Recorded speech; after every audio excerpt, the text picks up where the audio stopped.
Hello everyone, আসসালামু আলাইকুম। আশা করি সবাই ভালো আছেন।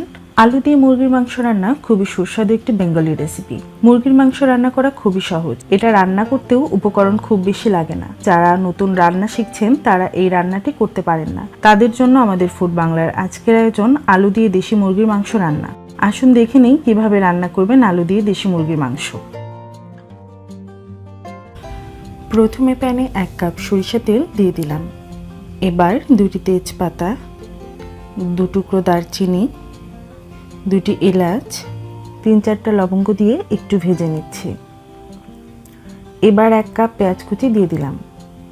এখন দিয়ে দেব স্বাদমতো লবণ। পেঁয়াজে লবণ দিয়ে দিলে পেঁয়াজ খুব সহজে সেদ্ধ হয়ে অল্প সময়ের মধ্যে ভাজা হয়ে যায়। এবার মাঝারি আকারের 2টো আলু টুকরো করে কেটে নিয়েছি, আর এই আলুর টুকরোগুলো দিয়ে দিলাম। আপনাদের পছন্দ মতো আলুর টুকরো ব্যবহার করতে পারেন। আলু আর পেঁয়াজ একসাথে এবার ভেজে নেব। এই পর্যায়ে করে ভেজে নিয়েছি। নতুন আলুর ক্ষেত্রে অবশ্যই আলুগুলো এই পর্যায়ে তুলে রাখবেন, না হলে আলুগুলো ঘুটে যাবে। এতে করে মাংসের ঝোলের স্বাদ নষ্ট হবে। এখন 1.5 টেবিল চামচ আদা বাটা।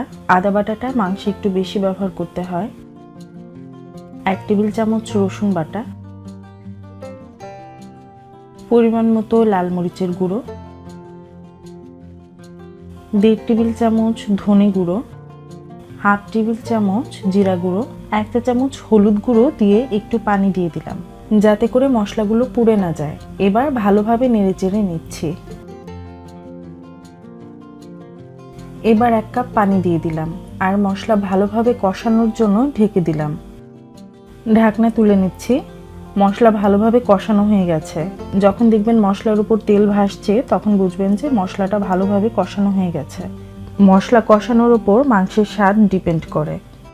এখানে আমি 2.25 কেজি পরিমাণ দেশি মুরগির মাংস নিয়ে নিয়েছি। এবার হাঁড়িতে মাংসগুলো দিয়ে দিলাম। মশলার সাথে মাংসগুলো খুব ভালোভাবে নেড়েচেড়ে মিশিয়ে নিচ্ছি। এবার 1 কাপ পানি দিয়ে দিলাম মাংস কষানোর জন্য। এবার ঢেকে দিব। মিডিয়াম হিটে এখন আমি মাংস কষাবো। ঢাকনা তুলে মাংসগুলো ভালোভাবে কষানোর জন্য নেড়েচেড়ে উপর নিচ করে দিচ্ছি, যাতে করে মাংসের মধ্যে লবণ ঝাল ঠিক মতো যায়। মুরগির মাংস মিডিয়াম হিটে আস্তে আস্তে রান্না করলে বেশ মসৃণ ও সুস্বাদু হয়। এবার 1.5 কাপ নারকেলের দুধ দিয়ে দিলাম। এটা কিন্তু অপশনাল, তবে নারকেলের দুধ ইউজ করলে চিকেনটা বেশ ডিফারেন্ট একটা টেস্ট হয়। আশা করি আপনারাও এটা ট্রাই করবেন।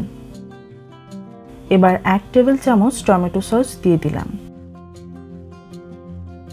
এবার ভালোভাবে নেড়েচেড়ে মিশিয়ে নিচ্ছি।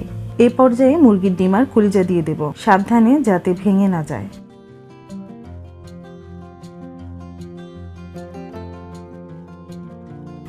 ভালোভাবে কষানোর জন্য আবার ঢেকে দিলাম। মাংস কষানো হয়ে গেছে।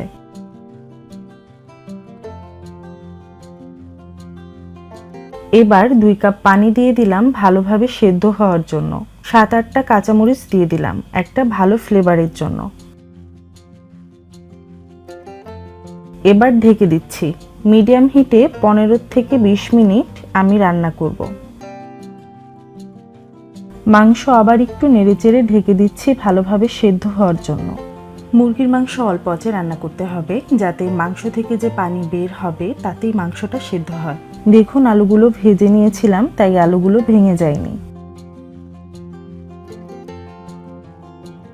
আস্তে আস্তে নাড়তে হবে আর খেয়াল রাখতে হবে যাতে করে আলুগুলো ভেঙে না যায়।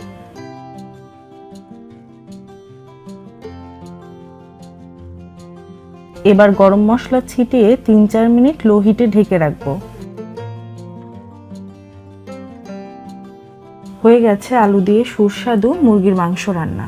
সো এই ছিল আমাদের আজকের রেসিপি। পরবর্তীতে আপনাদের জন্য নতুন কোনো রেসিপি নিয়ে খুব শীঘ্রই ফিরে আসবো। ততক্ষণ পর্যন্ত ফুড বাংলা এর সাথেই থাকুন, এবং এখনো যদি সাবস্ক্রাইব না করেন দ্রুত সাবস্ক্রাইব করে পাশের বেল বাটনটি চেপে দিন, যেন ফুড বাংলা এর সকল আপডেট পেতে পারেন। পরবর্তী ভিডিও পর্যন্ত আল্লাহ হাফেজ।